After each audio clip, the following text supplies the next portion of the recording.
across the water, there are villages and cities. They're bustling with people from the many walks of life. They've never heard of Jesus. There's no one's ever told them, but they've seen the world's hunger, its poverty and strife. We gotta go into the nations with the good news of salvation. We gotta go and tell the world and share the gospel song. 'Cause everyone that's out there is a soul that Jesus died for. We gotta go and tell the world the Lord is soon to come.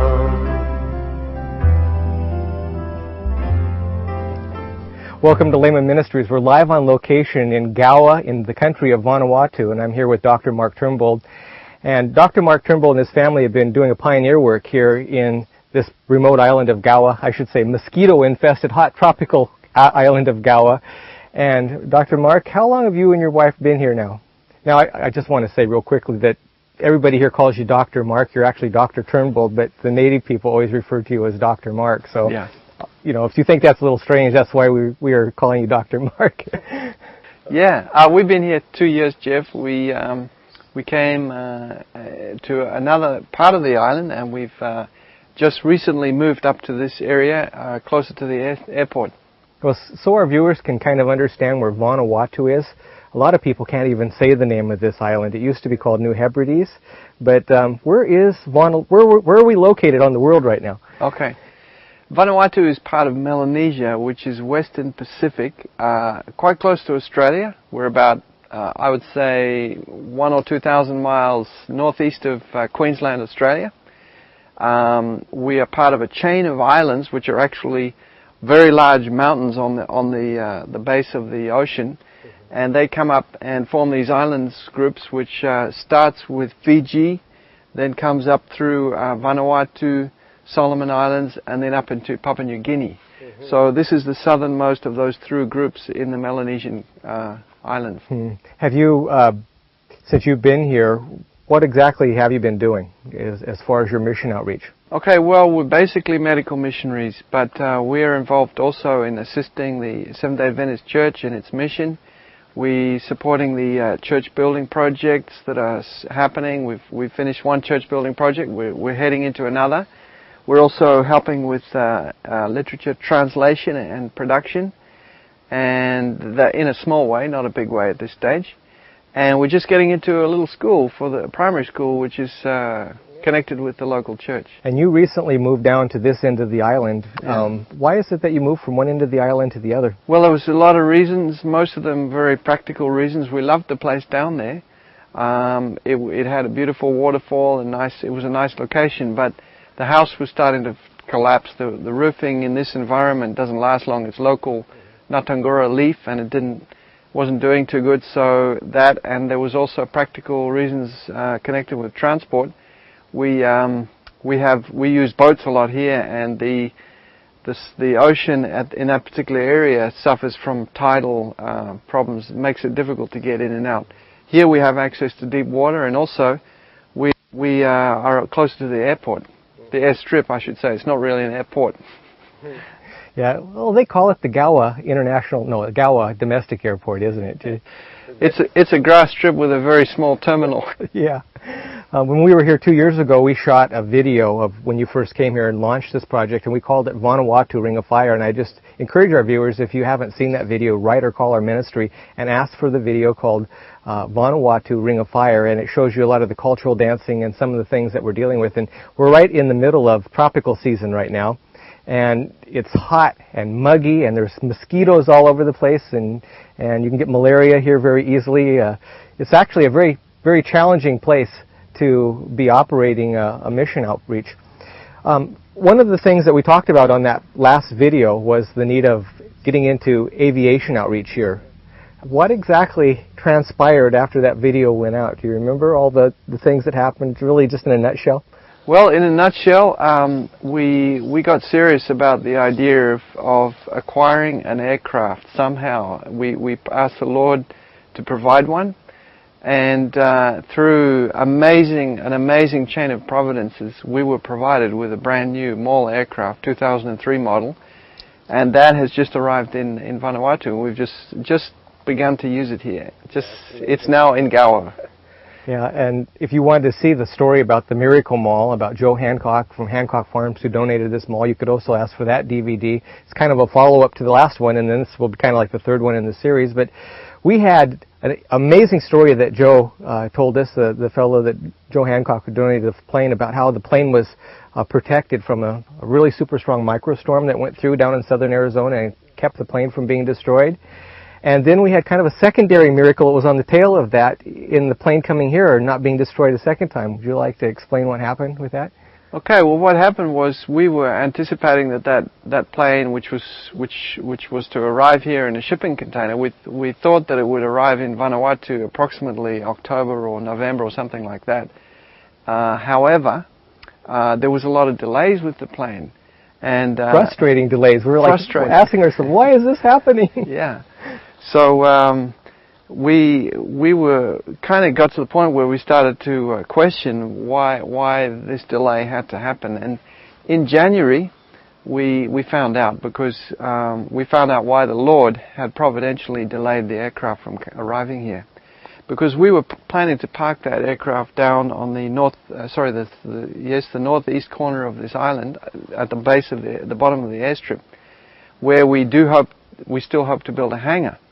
Now, that particular place is exposed to a northwesterly wind, and a cyclone came through this place, Cyclone 𝗬𝗧𝗦, and we had widespread devastation of the vegetation along that end of the island. So, if the plane had arrived shortly after it arrived, and before we'd got our hangar built, it would have been beaten up by this cyclone. You know, it was one of those classic examples of humans wondering why things are happening the way they are, and then in time, in retrospect, looking back, you can see how God's hand was over the situation.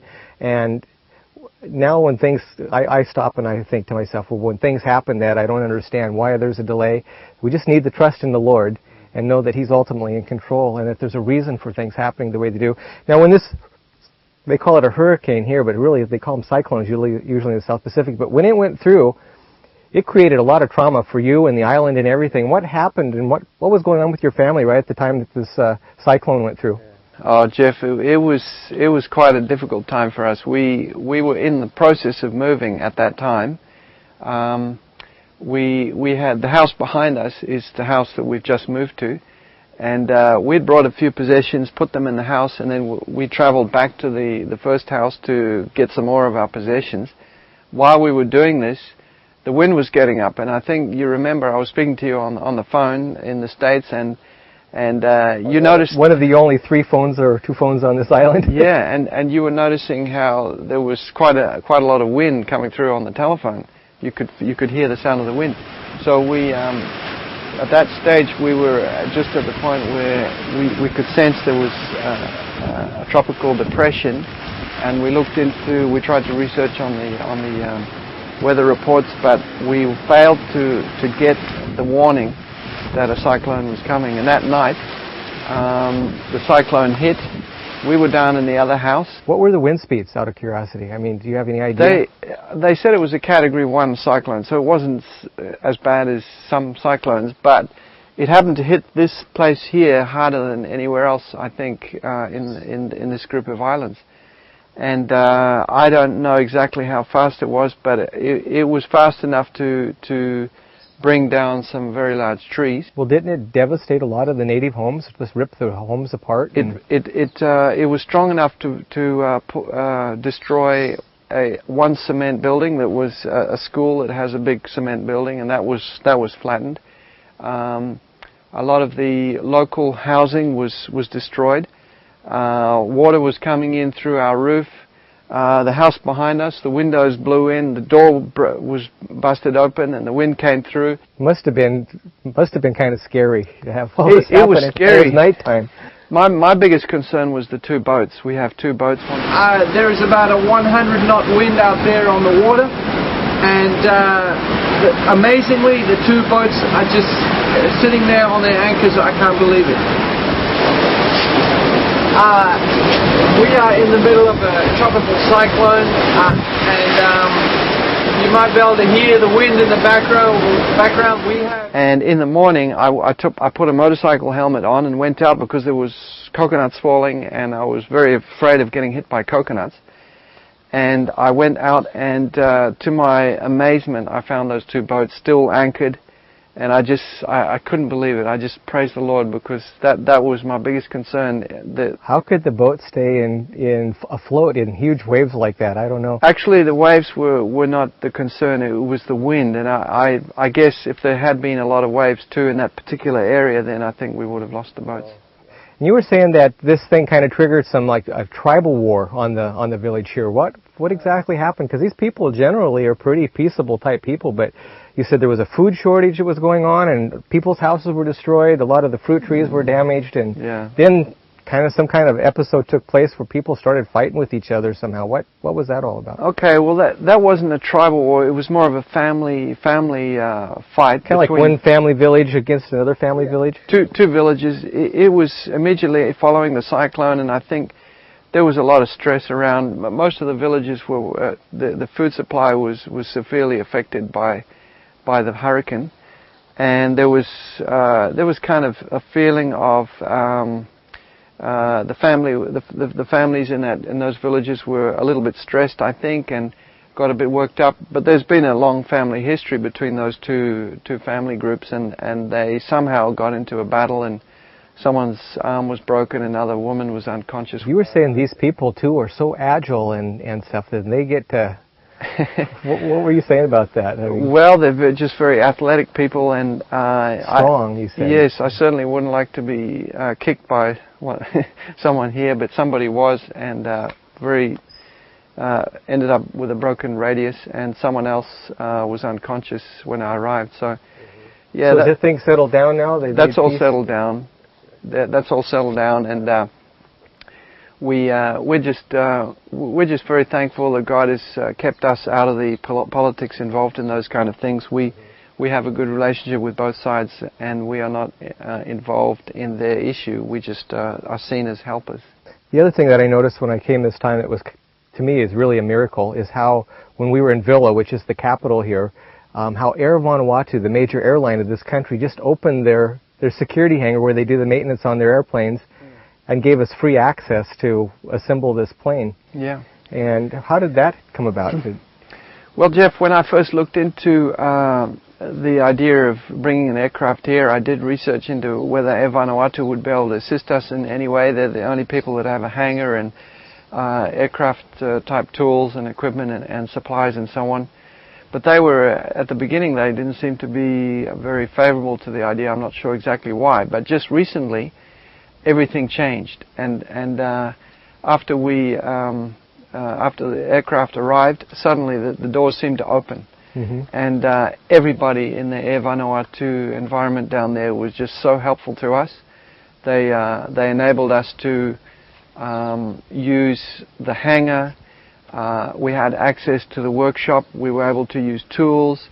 And the all store, free of charge too. All free of charge. We had these actual little security badges, and we went into the security area of the airport, and actually like we were employees of the airlines almost. It was pretty amazing. It's amazing how God really impressed people to help, because I think under normal circumstances it would be impossible for that to happen. I wish our viewers could see all the mosquitoes flying around us right now. This is hot and muggy right now, this time of year. This is the worst time of year to be here. A lot of rain, and this is a tough place. In fact, you get out in some of this foliage here just around us. I would hate to get lost out in the jungle. Yesterday we went and looked at the school property, and we went through the forest there, and it was hard getting through, and the forest was thick, and this lady was interested in selling a piece of property for the school here. A very special lady here, who very shy individual, but a lady who has just got a heart of gold. She's one of our church members, and and she wants us to purchase a little piece of land that she owns, which would be a very good location for a school because it's close to the water, the ocean, in a bay, which is, this particular bay is the safest harbour in the whole of 𝗖𝗥𝗘𝗗𝗏 province. When there are hurricanes or cyclones around here, the ships come into that particular area. It's got a couple of springs on it, and there are coconuts growing on it, which all of these things are good factors towards, for a school grounds. And so we believe that the Lord seems to be leading us to use this piece of land. But we have a big demand for a school here. This is a strategic location for a school. Out of all the sort of populated areas on this island, this is the one location that doesn't have a school, and it seems like it's in our hands to go ahead and form a school. We've actually done that. We've already gone ahead. We have a small school here which has been operating for about a month. The old church, right? Using the old church, and my daughter is one of the teachers. Kay is one of the teachers with a couple of other people helping. It's turned out to be very popular. We're trying to restrict the number of students coming because we're not able to cope with a lot of students right now. It's very early stages, but we can tell just from the indications of the community that there is a future for a school here. And since you've been here, you've had a church actually established here, right? Well, there was a small church here established previously before we got here. Who established that church? There was like a small little primitive church here with just a few people, right? It was one of the pioneer people. Is a literature evangelist. She came here about 10 years ago when things were there was a lot of opposition to starting that church. People were not very tolerant at all. Yeah, I remember hearing stories about some of this. Now we're trying to reach this island and islands north, east kind of, and that northwest. Another religious group that's here, that's been established here for years. When an Adventist flew into the area, they met him at the airplane and basically threw him in the airplane and said, "You're not welcome here," or something. That's so right. there has been some real... there's been genuine persecution. Persecution. There's been people who have been physically abused because of their faith. There's been places where people who want to be baptized were not allowed to be baptized on that particular island. They were forced to go somewhere else to get baptized. There is a church, one of the Adventist churches across the bay on the next island. There is a blackboard in that church, and there's a big hole in the middle of that blackboard, which was caused by one of these religious groups throwing stones at the Adventists as they were worshipping. So there has been a lot of persecution, but it is changing, and the concept of religious freedom and the right of the individual to worship God according to his conscience is starting to come in, which is obviously a very healthy thing. Well, this is definitely Adventist frontline mission work here, because there's one road here that goes down. It's just a grassy little lane, and you have what, one quad or two quads on this island? No, there is one four-wheel drive Toyota. One four-wheel drive Toyota. 𝗖𝗥𝗘𝗗𝗏𝗧, which is like a community vehicle. It's owned by a local cooperative. And then the other vehicle is our four-wheel motorcycle, and that's it. That's it. And so there's no commercial power grid here? Or? No, there's no power, and there are only a few stores and a few telephones, and then the airport, which is like the center of activity here, because the airport represents contact with the outside world. So what are your plans while you're here? What is your focus, your main objective as you see going forward in the next year to 2 years here? During the past 2 years, we have been working on the entering wedge concept, where medical ministry does open doors for the Lord's work, but we can see that education is really the ultimate form, if you like, of missionary work in a place like this, because people need education. The children are very responsive. The future of these people lies in training the young people to become leaders for their own people. We're not here to make people dependent on us. We are here to teach people to depend on God and to depend on their own resources, and to go ahead with creating an environment and a culture based on the principles that bring life and peace and hope. And we're not here to destroy culture. We're not here to make people dependent on us. We're here merely to assist God in bringing blessing to these people and making them more independent and more stronger people. Well, when you and I started talking at ASI several years back about possible project in the South Pacific, and the Lord led us to Vanuatu, we never realized how many people would jump on board to really help this project to come to the success that it has so far. And you've had some people, like for instance, you have this quad. How did that quad get here, and what are some of the things that have been given to you so far since you've been here to further the mission here? When I was in medical school, we stayed with a farmer. We lived on a farm, and we were actually living with this man who owned that particular quad, that four-wheel motorcycle, and we used to drive that quad around on his farm. And then when we came to Vanuatu, he heard about the need. We looking back, we could see that a quad would be ideal for this environment. We had no thoughts of that particular quad, but we did recognize from using it that that would be a good vehicle here. Yeah, for some of you folks from Idaho, a quad is a four-wheeler. That's another use. A four-wheeler motorcycle. Yeah, Washington State. I think I've heard people down in Arkansas call them quads. Yeah. But yeah, there's kind of different names for the little four-wheel drive. Yeah. Four-wheeler. Well, this is a four-wheel drive, and it's also a 400cc. It's a serious motorcycle. So how did you get it here? I mean, well, it was donated by this farmer, this very close friend of ours in Australia, and he heard about a shipment of clothing that was being sent over, and so it was taken to that shipment and put in the container, and it ended up coming here. We were privileged to bring it in duty-free.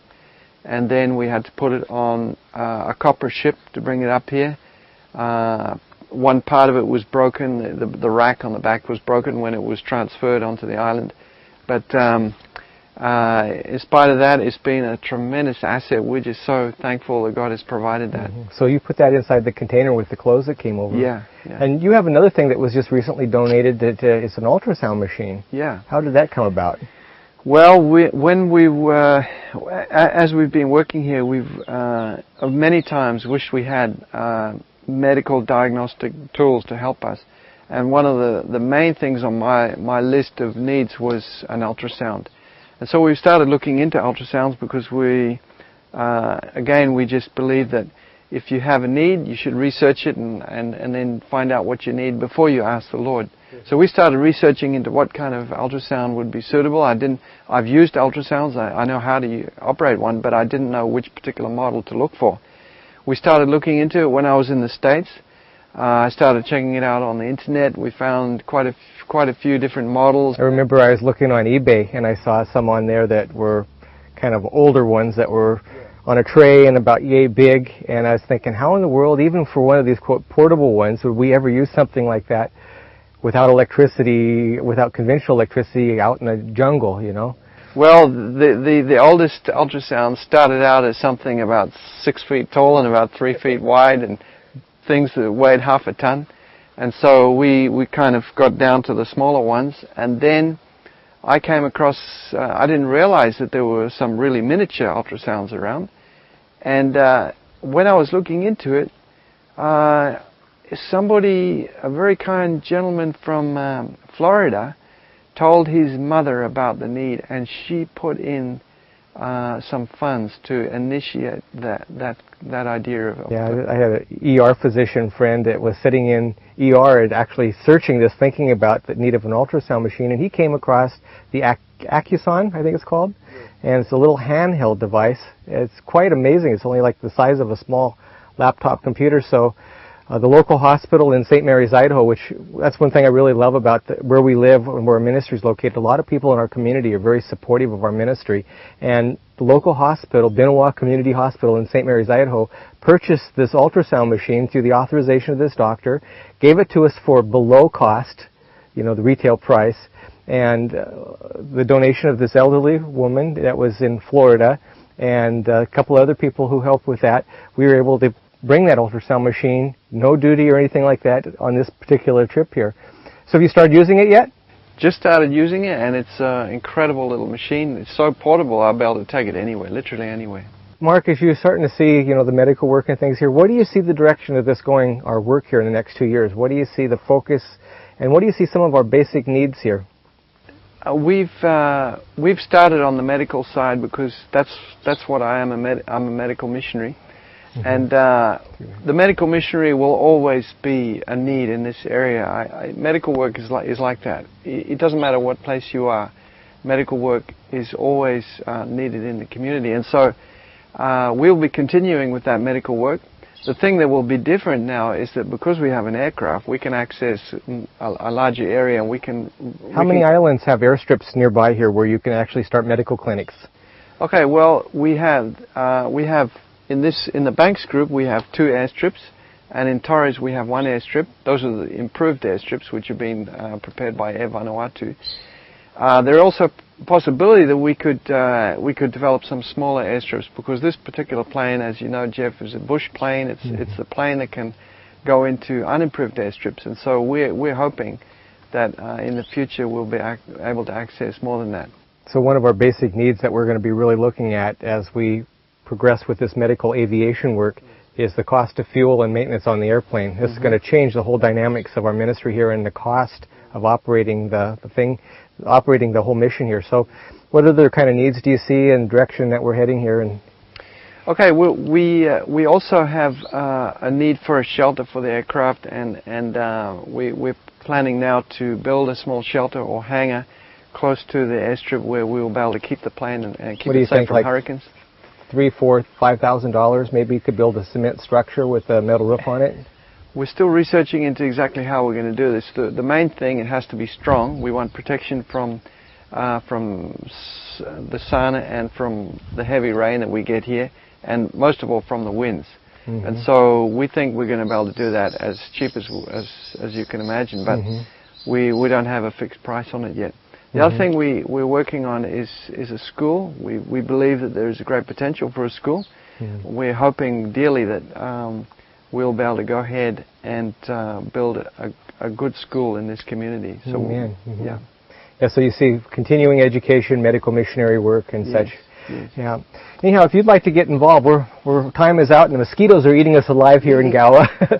But if you would like to get involved with this ministry, Layman Ministries, and this particular project here in 𝗖𝗥𝗘𝗗𝗜 in the country of Vanuatu, contact our ministry, our website at www.lmn.org, or call us at 1-800-245-1844, or write to us at Layman Ministries, that's 414 Zapata Road, St. Mary's, Idaho, 83861. In the future, we're going to be looking at people helping with building here. As the schools progress, we're going to need student missionaries like we have in the Philippines to come here and work. We have a lot of needs here, and so if you'd like to come on board with us and help us with this particular project, we just would pray that you would pray for this project and that you would help in any other way that you feel like the Lord's leading you. We thank you, and Mark, thank you for the time here and the sacrifice you and your family are making and living in such a remote place like this to do this work. Thank the Lord for the privilege of being here.